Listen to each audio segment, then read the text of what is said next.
Les sujets du jour de la revue fiduciaire. Premier sujet de notre JT. Compte à l'étranger.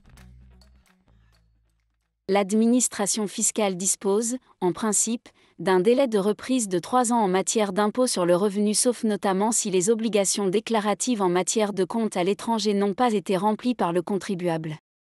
Ce délai est, dans ce cas, alors porté à 10 ans.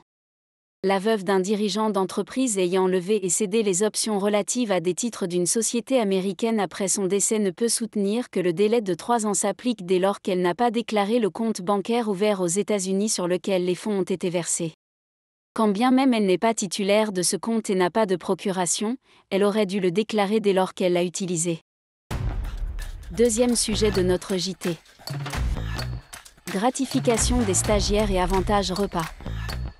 Dans une mise à jour opposable au 1er décembre 2024, le bulletin officiel de la Sécurité sociale, BOSS, clarifie les tolérances applicables en matière de titres restaurants et de participation au restaurant d'entreprise pour les stagiaires, levant ainsi les doutes issus de la précédente version de sa fiche dédiée au régime social de la gratification des stagiaires, diffusée fin août 2024.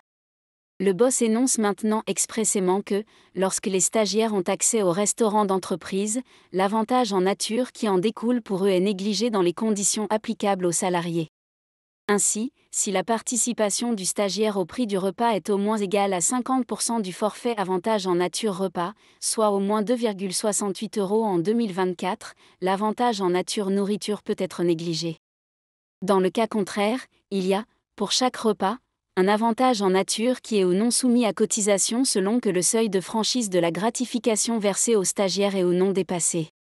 De même, la participation patronale au financement des titres restaurants est exonérée de cotisation dans les mêmes conditions et limites que celles applicables aux salariés.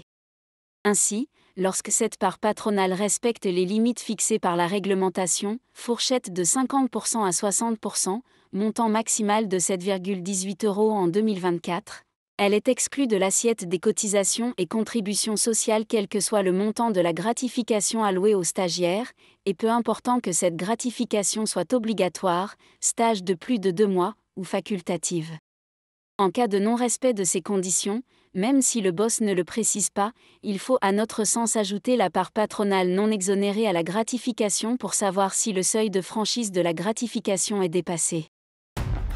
Troisième sujet de notre JT. La garantie des vices cachés, une protection qui suit le bien vendu. Le sous-acquéreur d'un bien affecté d'un vice caché connu peut-il tout de même aller chercher la responsabilité du vendeur d'origine sur le fondement de la garantie des vices cachés ? C'est la question à laquelle les juges ont répondu par l'affirmative. Pour rappel, selon l'article 1641 du Code civil, le vendeur doit garantir, contre les défauts cachés de la chose vendue qui la rendent impropre à l'usage auquel on la destine ou qui diminue cet usage de manière significative. L'article 1642 précise, quant à lui, que le vendeur n'est pas responsable des vices apparents. Dans cette affaire, une société a acheté une voiture via un crédit-bail en 2015. 2 ans plus tard, le gérant de la société découvre des vibrations anormales qui provoquent l'arrêt du véhicule. Un expert confirme en 2019 que la voiture est bien affectée d'un vice caché depuis l'origine. Malgré cela, la société achète le véhicule en levant l'option d'achat et assigne ensuite le vendeur initial en annulation de la vente pour vice caché. Les juges donnent raison à la société. En effet, ils précisent que la connaissance du vice par le sous-acquéreur, ici la société, lors de son achat, ne remet pas en cause la possibilité pour lui d'agir contre le vendeur d'origine. En conséquence, la garantie des vices cachés permet au sous-acquéreur d'agir contre le vendeur d'origine, même s'il était informé du vice. Cependant, le vendeur d'origine peut opposer les mêmes moyens de défense qu'il aurait pu utiliser contre le vendeur intermédiaire. Par exemple, l'acceptation par le vendeur intermédiaire d'une clause de non-garantie serait opposable au sous-acquéreur.